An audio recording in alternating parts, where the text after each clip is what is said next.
My fiancé's maid of honor texted me. She's having second thoughts. She'd offer to pay for her dream car to reassure her. I replied, understood. Then I canceled the wedding venue, citing extortion as the reason. The non-refundable deposit was all in her name. I, 32 male, was sitting at my desk last Monday finalizing some wedding details when I got a text from Bethany. She's my fiancée Rachel's, 29, maid of honor, and supposedly best friend since middle school. Hey Jason, need to talk to you about something important. Rachel doesn't know I'm reaching out. My first thought was maybe she needed help planning the bachelorette party or something. We were 8 weeks out from the wedding. What's up? Look, I care about you both, so I'm just gonna be straight with you. Rachel's been having second thoughts. She's stressed about the wedding and honestly questioning if you're the right guy for her future. My stomach dropped. Rachel and I had been together 4 years, engaged for 1. Everything seemed fine. We'd literally gone cake tasting 2 days ago. Second thoughts about what exactly? She feels like you're not really committed to building the life she wants. Like, she mentioned you still drive that old Camry and live in a basic apartment. She needs to know you can provide the lifestyle she deserves. I stared at my phone. My 2018 Camry runs perfectly. My apartment is nice, 2 bedrooms, good area, $2,100 a month. I make $78 as a project manager. Not rich, but comfortable. What are you suggesting, Bethany? If you really love her, you should show it. She's always wanted a Mercedes C-Class. If you offered to buy her one as a pre-wedding gift, it would prove you're serious about giving her the life she wants.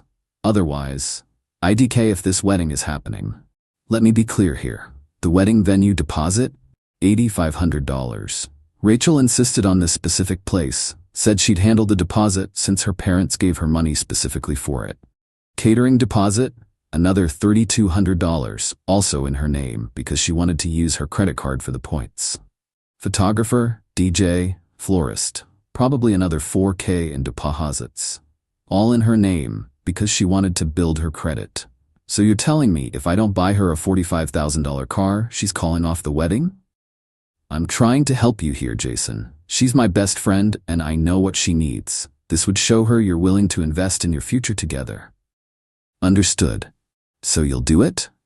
I understand the situation perfectly. Then I hung up. Sat there for about 5 minutes, just processing. Then I called the venue. Hi, this is Jason Mitchell. I'm calling about the Mitchell-Coleman wedding scheduled for September 15th. Oh yes, how can I help you? I need to cancel the reservation.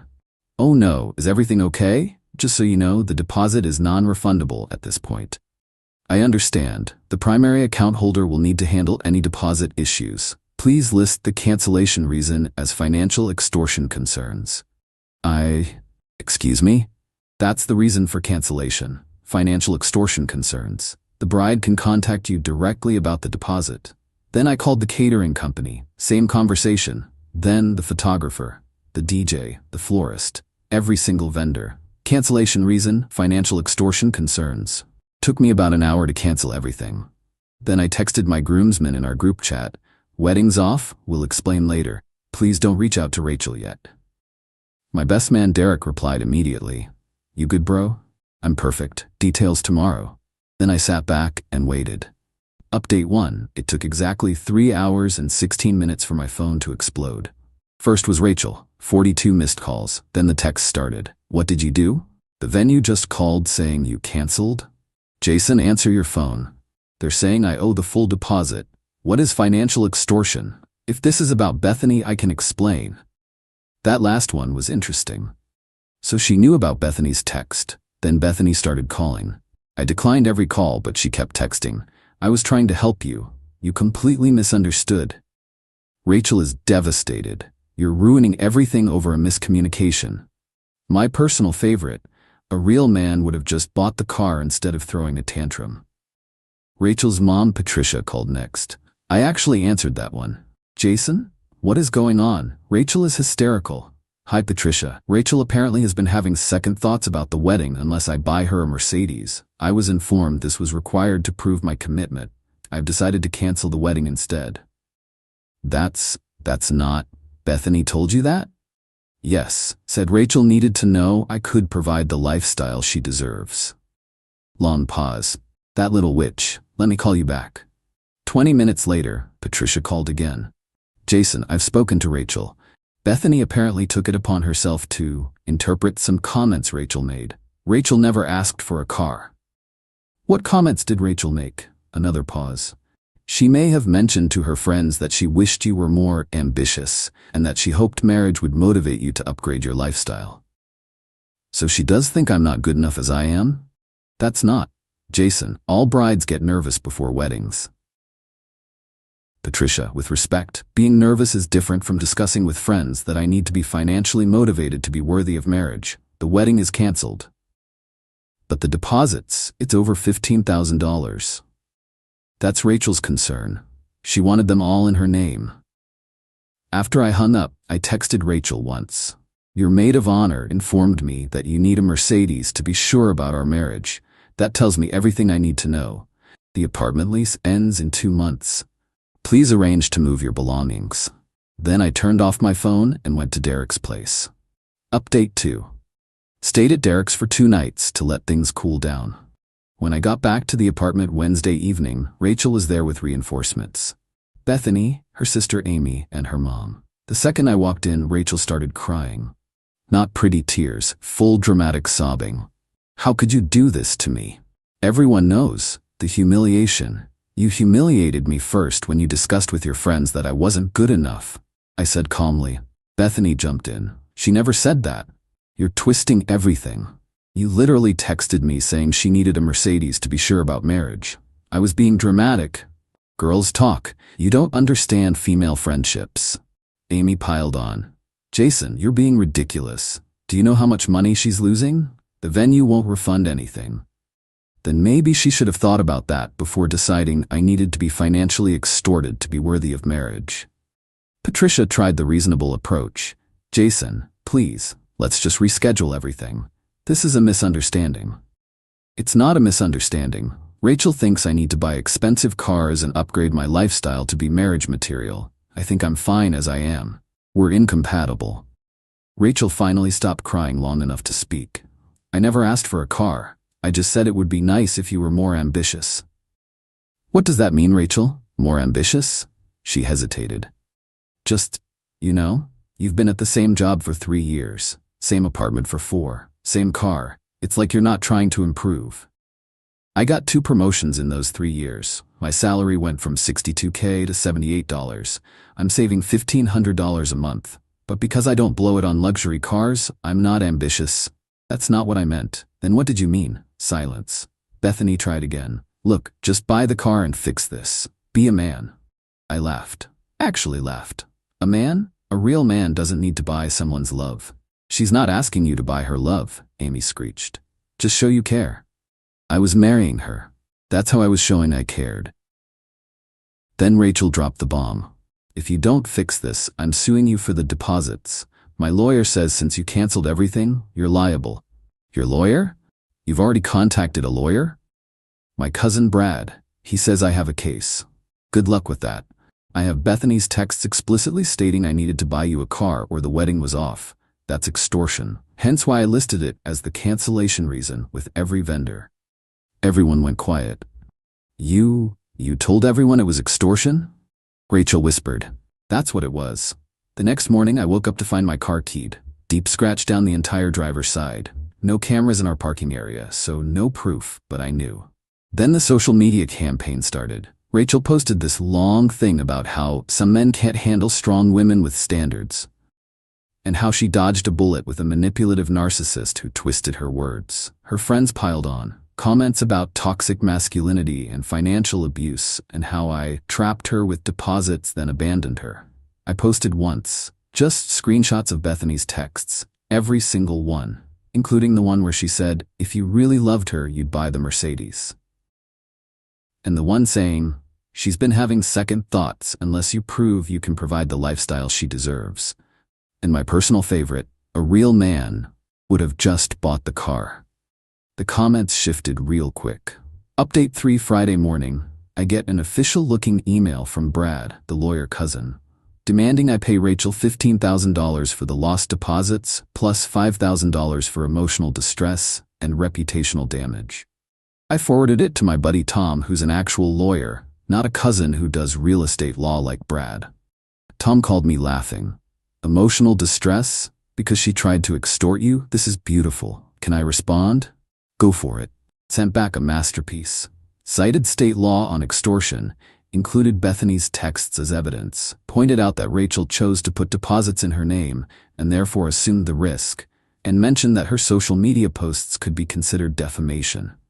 He ended with, "Any further contact regarding this matter should be directed to my office. Any continued harassment of my client will result in immediate legal action."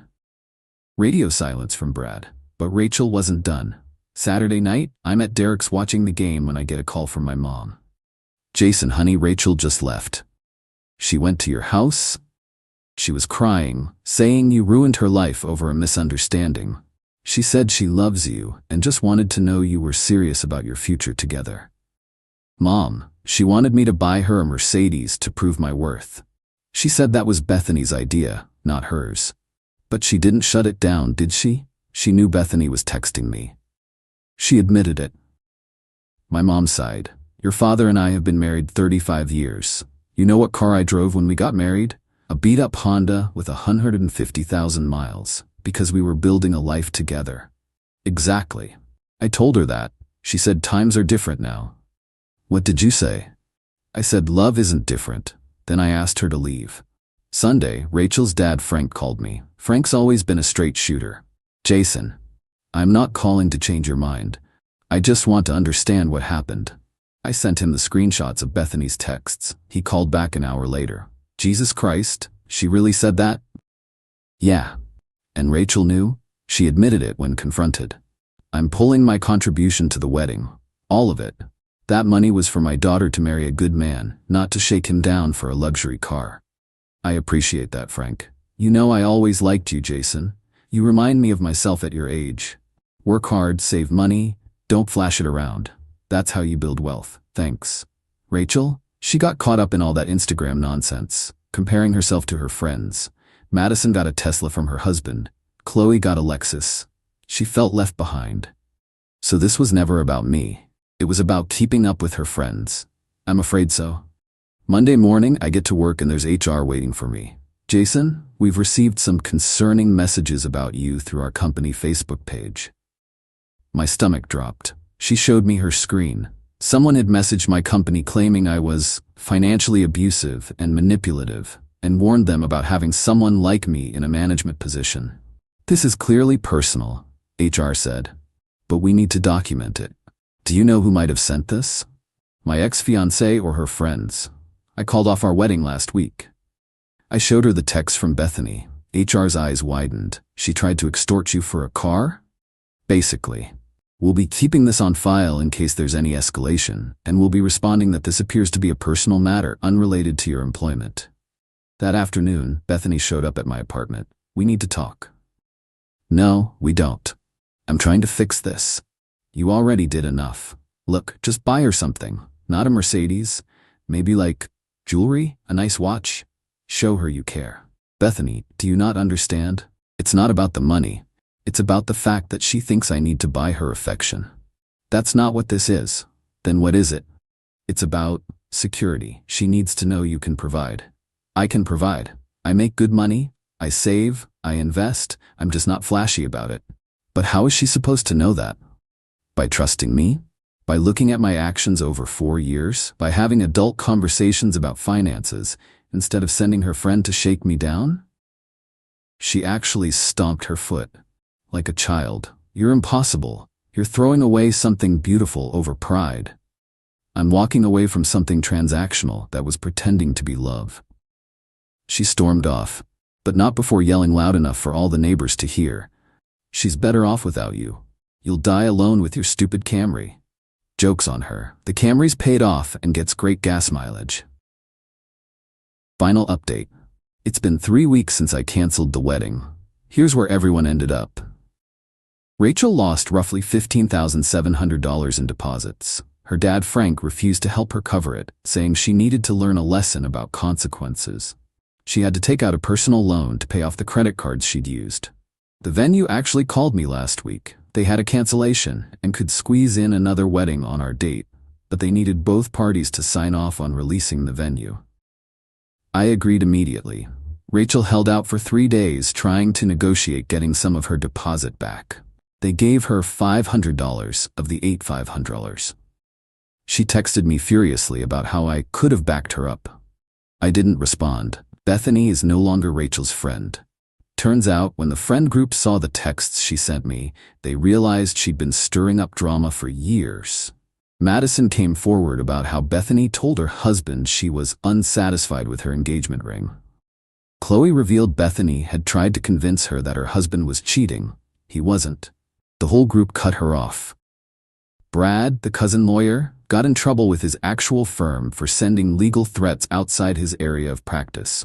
Turns out his boss saw the email. Tom made sure of that and was not happy about Brad using the firm letterhead for family drama. Rachel tried one last manipulation. She showed up at my apartment 2 days ago with a box of my stuff I didn't even want back, old t-shirts, a coffee mug. She was dressed up, full makeup, perfume I'd bought her for her birthday. I just wanted to return your things. Thanks, you can leave them there. Jason, can we talk? Really talk? About what? I messed up. I let Bethany get in my head. I let Instagram and comparing myself to others ruin what we had. Okay, I love you, not your money, not a car, you. If that were true, you would have shut Bethany down the second she suggested I needed to buy you a Mercedes. I was confused. Wedding planning is stressful. Rachel, you knew she was texting me. You admitted it. You let her do your dirty work so you could have plausible deniability. That's not true. Then why did your first text to me say, if this is about Bethany, I can explain? You knew exactly what she was doing. Silence. I thought if you bought the car, it would mean you really loved me. No. You thought if I bought the car, you could post pictures on Instagram to keep up with Madison and Qley. She started crying. I'm going to be 30 next year. All my friends are married. They all have nice things. I just wanted to feel special too. You were special. You were getting married to someone who loved you. But that wasn't enough. It wasn't about the car. You're right. It was about what the car represented. Status. Showing off. Being able to say your man bought you a Mercedes. It was never about us. She left without saying anything else. Yesterday, Derek sent me a screenshot from Instagram. Rachel posted a picture of herself with some motivational quote about knowing your worth and not settling for less than you deserve. The top comment was from Frank, her own dad. Maybe focus less on what you deserve and more on what you earn. Savage. As for me, I'm doing great. That $1,500 a month I was saving? Still saving it. Actually, more now since I'm not spending money on wedding stuff. Tom and I are looking at investment properties. Turns out having good credit and actual savings makes that possible. Who knew? Got a text from a number I didn't recognize last night. Hi Jason, this is Madison. I wanted to apologize for believing Rachel's side without hearing yours. Also, my sister Brooke is single and thinks what you did was badass. Can I give her your number? I said yes. We're getting coffee on Saturday. She drives a 2015 Civic and thinks expensive cars are a waste of money that could go toward traveling. Might be worth exploring. The best revenge? Living well. And I'm living well within my means, exactly as I always have. No Mercedes required. Edit, since everyone's asking, yes, Brooke and I had coffee. It went well. She literally showed up with a spreadsheet of her 5-year financial plan, including savings goals and investment strategies. I think I'm in love. Also, Rachel apparently saw us together, small world, and had a complete meltdown in the middle of Target. Security was called. Bethany texted me asking if I was dating Brooke to get back at Rachel. I didn't respond, but Brooke did. No, he's dating me because I don't need a luxury car to know my worth. Mic drop.